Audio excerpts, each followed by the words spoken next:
फरीदाबाद में बरसात के दौरान जलभराव को लेकर फरीदाबाद की डीसी विक्रम यादव का बयान सामने आया। हरियाणा न्यूज से खास बातचीत करते हुए उन्होंने कहा कि करीब 75 होने वाले जलभराव से निजात मिल चुकी है। अभी कुछ ऐसी जगह चिन्हित की गई है जिन पर काम किया जा रहा है। उन्होंने कहा कि बीते काफी सालों बाद इस बार ऐसे नालों की भी साफ सफाई की गई है जहां जल भराव होता था। उसके अलावा उन्होंने कहा कि नेशनल हाईवे पर अभी कई ऐसे पॉइंट हैं जहां पानी भरता है, लेकिन उसे भी जल्द ही ठीक कर दिया जाएगा। डीसी विक्रम यादव ने जनता से अपील करते हुए कहा कि सीवर और नालों में कूड़ा कचरा न डाले, क्योंकि इससे भी पानी निकासी में परेशानी आती है। बरसात के दिनों में जगह जगह बने गड्ढों में पानी भरने की वजह से कोई हादसा ना हो, इसके लिए भी संबंधित विभागों को बैरिकेडिंग करने के लिए कहा गया है। हर बार जब भी मानसून आती है तो लोगों की परेशानियां बढ़ जाती थी, लेकिन अब की बार की अगर बात करें तो काफी राहत लोगों को मिली है और जो तमाम अधिकारी फील्ड में गए उसका असर भी दिखाई दिया। लेकिन अभी भी कई जगह ऐसी हैं जहां पर लगातार जल भराव की स्थिति बन जाती है और वहां पर लोग परेशानी का सामना भी करते हैं। हमारे साथ फरीदाबाद जिले के डीसी हैं विक्रम सिंह यादव जी, इनसे हम जान लेते हैं सर किस तरीके से देखते हैं बरसाती सीजन में लोग कई जगह अभी भी परेशान हो रहे हैं, हालांकि काफी राहत है। हाँ जी, जैसा कि बरसात का सीजन हमारा शुरू हो गया तो इसमें पहले से ही अगर हम देखें हिस्टोरिकली फरीदाबाद में परेशानी रही है, परंतु अगर हम अभी देखें कि पिछले 2-3 सालों में काफी फर्क पड़ा है। अगर जो नोटेबल एग्जाम्पल अगर मैं कहूँ, जो सेक्टर्स में जहाँ पे पहले वो काफी ज्यादा पानी भरता था, आज के टाइम पे देखेंगे वहां पे पानी इकट्ठा भी नहीं होता और साथ ही डिस्पोजल की कैपेसिटी के हिसाब से वो भी हमने बढ़वाई है, तो 2 से 3 घंटे में वहां से पानी भी निकलना शुरू हो जाता है, सारा निकल भी जाता है वो। इसके साथ ही जो आप अंडरपासेस देखेंगे, अगर एनएचपीसी की बात करें तो अब की बार बारिश आई तो उसमें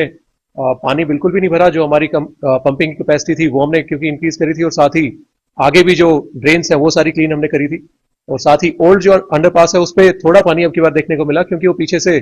सीवर लाइन में एक इशू था, तो वो भी अगर सीवर लाइन का इशू भी हम अब की बार रिजोल्व करने की कोशिश कर रहे हैं पूरी, तो वो रिजोल्व हो जाएगा तो वहां पे भी समस्या का निदान हमें मिलेगा। सर सेक्टर 22 की बात करें और एनएचआईए की बात करें तो वहां पर अभी भी जो जलभराव की स्थिति कई जगहों पर बनी हुई है, उसको लेकर क्या कुछ?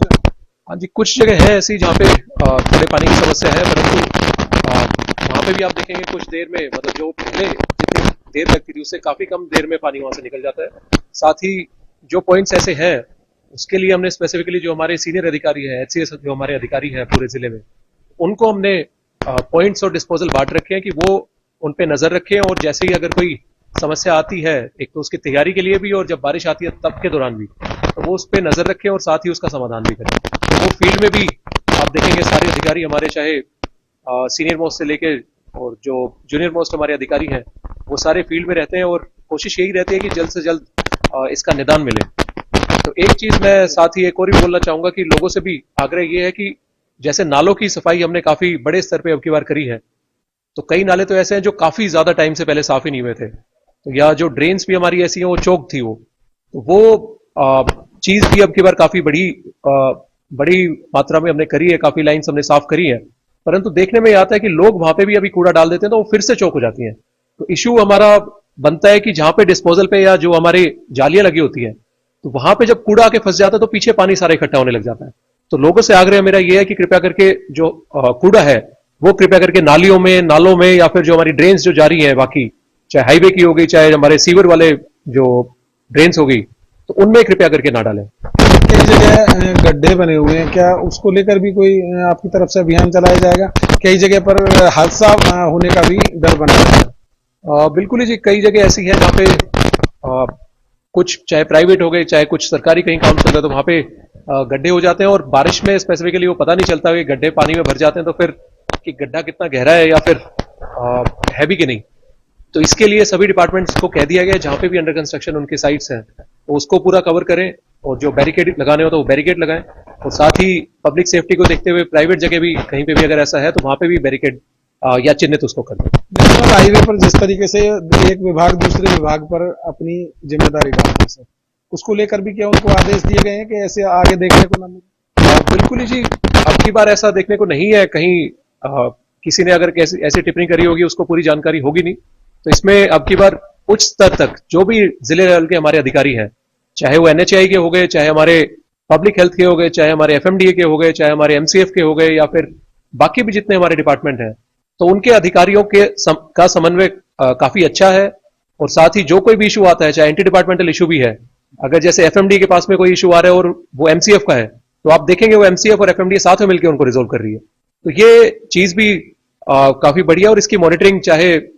मेरे लेवल पे भी और जो कमिश्नर कॉर्पोरेशन है उनके लेवल पे भी ये की जा रही है। तो अब की बार समन्वय काफी बेहतर है, और ऐसी जो समस्या जो पहले थी इंटर डिपार्टमेंटल कोऑर्डिनेशन वाली, और साथ ही पिछली जो एफएमडी की मीटिंग थी उसमें माननीय मुख्यमंत्री जी ने भी एक जो इंटर डिपार्टमेंटल कोऑर्डिनेशन के लिए देसी सर को यहाँ पे अपॉइंट करा, तो वो भी सर भी हर महीने यहाँ पे आके मीटिंग्स लेते हैं, और कोई जो हायर लेवल के या चंडीगढ़ लेवल के भी कोई इश्यूज पेंडिंग होते हैं तो वो भी उनका भी निदान कर रहे हैं। कहीं ना कहीं तमाम जो आला अधिकारी हैं या चंडीगढ़ में बैठे अधिकारी हैं वो सब नजर बनाए हुए हैं, और यही कारण है कि लोगों को अब की बार बरसात के दौरान ज्यादा आफत झेलनी नहीं पड़ी। फरीदाबाद से हरियाणा न्यूज के लिए